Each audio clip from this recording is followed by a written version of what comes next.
What happens when the star of a billion-dollar biopic steps out and promises that a Hollywood sequel will directly re-examine the most radioactive, legally fraught allegations of his famous uncle's life from the family's internal perspective? That is the high-stakes cultural explosion currently unfolding across cinema commentary channels, music hubs, and legal blogs.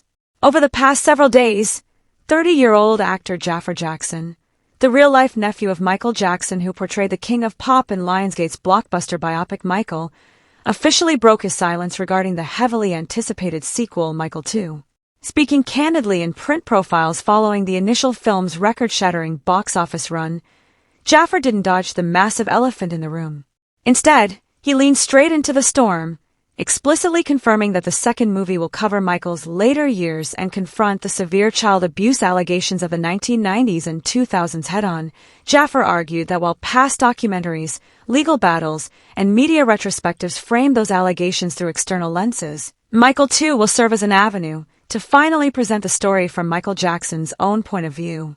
He explained that director Antoine Fuqua and the production team intentionally edited the original film to conclude in 1988, right at the peak of the bad era, to firmly establish Michael's humanity, character, and artistic roots first. According to Jaafar, the Jackson family believes the public narrative surrounding the late star's later years was driven by hostile external agendas, and he views the sequel as a crucial opportunity to give his late uncle a voice that was erased during decades of intense media scrutiny. The public reaction to Jaafar's comments was immediate, polarizing, and mathematically massive across social platforms. On TikTok and X, film analysts and music commentators began uploading frame-by-frame breakdowns of Jaafar's quotes alongside clips from the original 2026 film.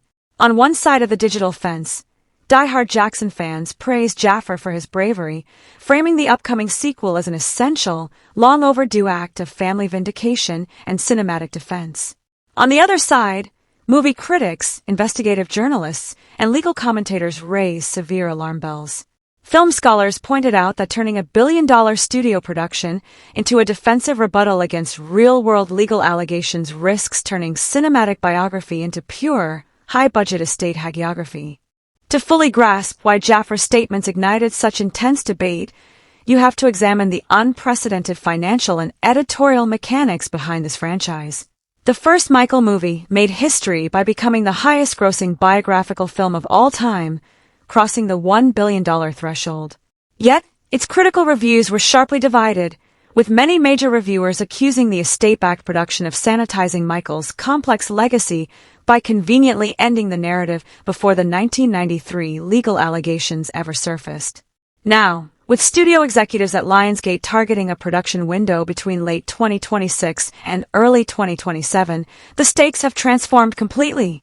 The sequel cannot hide behind the glittering nostalgia of Motown 25 or the Thriller music video. It must step into the courtroom. This dynamic exposes a critical shift in how modern biographical filmmaking intersects with estate-controlled intellectual property. In traditional Hollywood history, studio biopics were produced independently of the subject's direct heirs to ensure journalistic distance and narrative balance. But in today's IP-driven media ecosystem, major studios routinely partner directly with celebrity estates to secure rights to master recordings and iconic imagery. When the actor playing the icon is not only the star's actual blood relative, but also a vocal advocate for the family's defensive stance, the line between cinematic storytelling and public relations becomes completely blurred. Analyzing the situation strictly through confirmed facts keeps the narrative clear of ungrounded speculation.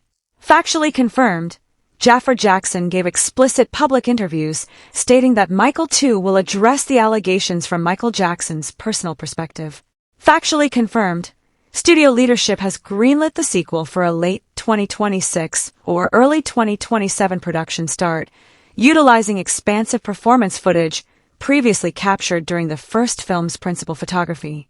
What remains unverified internet theory are social media claims alleging specific script leaks, rumors of court case reenactments, or unconfirmed casting choices for real-life legal figures from the 1990s trials as pre-production on Michael 2 accelerates heading into the final months of the year. Jaafar Jackson's bold public declaration leaves the entire entertainment industry watching a profound, unresolved question. Can a studio-backed sequel navigate the deeply sensitive, real-world trauma of historical abuse allegations from an insider perspective without completely destroying its own cinematic credibility?